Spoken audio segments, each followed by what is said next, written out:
What's up, everybody?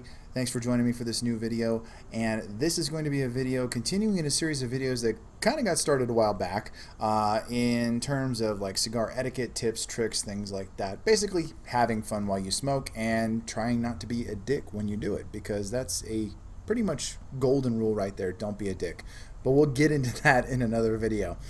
But this video, I wanted to share something with you that is something that, well, that is a thing that has enhanced my cigar experience time and time again that I didn't used to do once upon a time when I had first started smoking cigars. Tried it, didn't go so well, and then years and years later I tried it again and I do it all the time now. What am I talking about? I'm talking about retrohaling. Don't know what that is? Well, you're about to find out. So the question really is, do you retro, bro? Let's find out.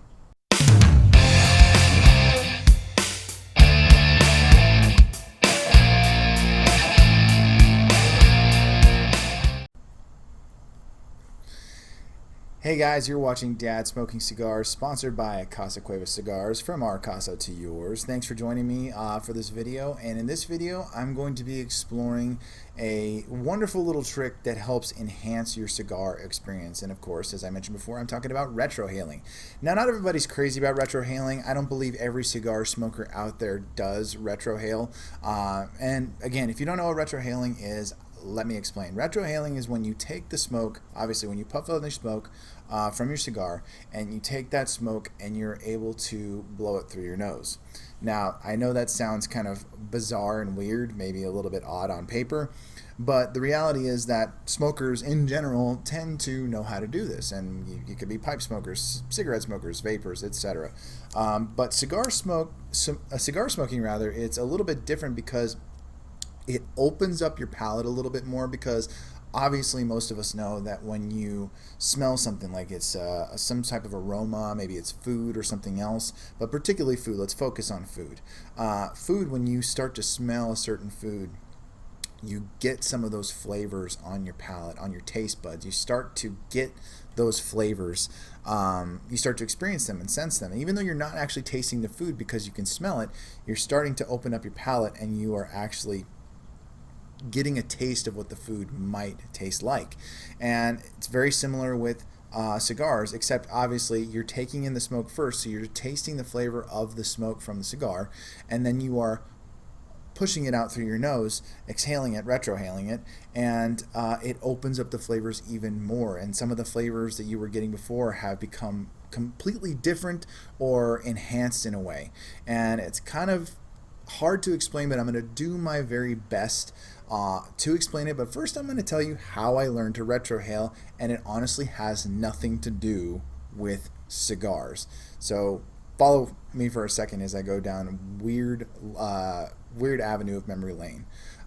When I was a kid, I was an asthmatic. Eventually, I would outgrow it, but when I was like in between the ages of 8 and like 12 or 13, I had some issues with asthma. So naturally, my doctor prescribed me an inhaler. And at one point, I figured out that I could hold the mist from the inhaler in my mouth. And that was kind of a trippy experience, because obviously I had no interest in smoking, because all I knew at the time was for smoking was cigarettes. So I just thought it was cool that I could take the mist and blow it out of my mouth like smoke. And I don't know quite how I figured it out, but I somehow was able to take the mist from the inhaler and retrohale it through my nose. Now, the flavor of an albuterol inhaler, not that great. Kind of metallic, a little bit gross. So going through my nose, it was a little bit, but that's how I learned how to retrohale. Weird story, I know. But that's how I figured it out. And I remember when I had my very first cigar that my dad bought me years and years ago, close to, I mean, gosh, almost 20 years ago now. I remember, since I knew how to retrohale, I thought I'd give it a try, because why not? Didn't go so well, because obviously it was actual real smoke from a cigar, and quite strong for my nostrils. I tried it. I remember telling my dad, my dad's asking me, what's the problem, what's wrong, because I was doing pretty well for a bit. And I said, I just pushed the smoke out through my nose. And he said, yeah, don't do that. My dad doesn't really retrohale. He's tried. It's not really his thing. It's not for everybody, and for some people it's actually not pleasant. So I understand if it's not something that you like to do, want to do, or have tried. But I'm going to try my best to explain it to you in the best way possible. So anyways, I'm going to demonstrate first, and then I will explain.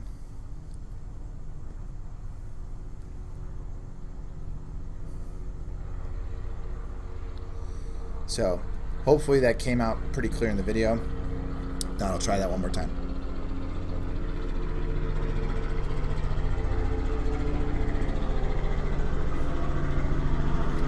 There you go. After I ash on myself. This is real, folks. But yeah, basically what I like to do is I like to take, obviously, full draw on the cigar, blow out a little bit of the smoke first.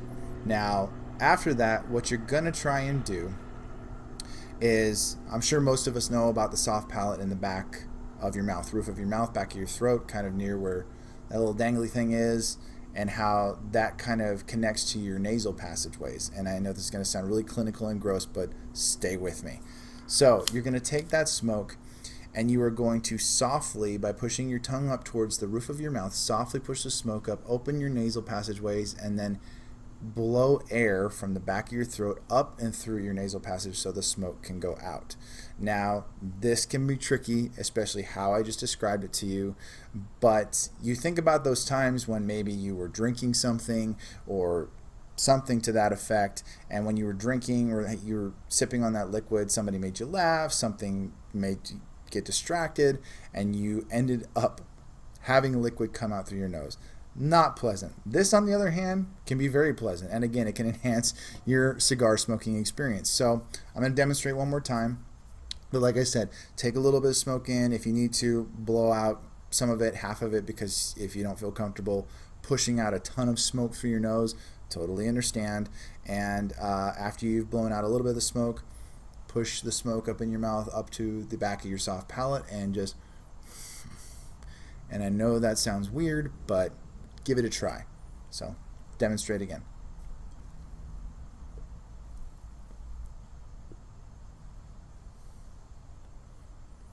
There you go. Retrohaling. Once you figure it out and once you get the hang of it, it very much enhances your cigar smoking experience, and I feel like opens up the flavors so much more. Tonight I'm smoking the Alec Bradley Habano, and that definitely opened up the flavors. It gave it kind of a rich nuttiness. I really like it. It's quite good, and retrohaling can do that for you with almost any cigar. And yeah, so there's your lesson in retrohaling. I hope that I was able to impart how to do it fairly well. I'll understand if you didn't get it at all, but I honestly hope you'll try it. And for those of you who are retrohaling, awesome. I know that everyone that I've talked to that does retrohale says how much it enhances the experience, opens up the flavors, and just makes it a much more pleasant, enjoyable experience. So anyways, guys, hope you enjoyed the video. Hope I was able to teach you something. If not, just watch another one of the videos in the list that I have. And yeah, so anyways, take care, guys, and as always, I'll see you in the next one. Hey guys, thanks again for tuning into this episode. Hope you enjoyed it. Be sure to like, share, and subscribe, and also follow Dad Smoking Cigars on dads_smoking_cigars on Instagram, and be sure to check us out on Facebook. Until then, guys, stay smoky, and I'll see you in the next one.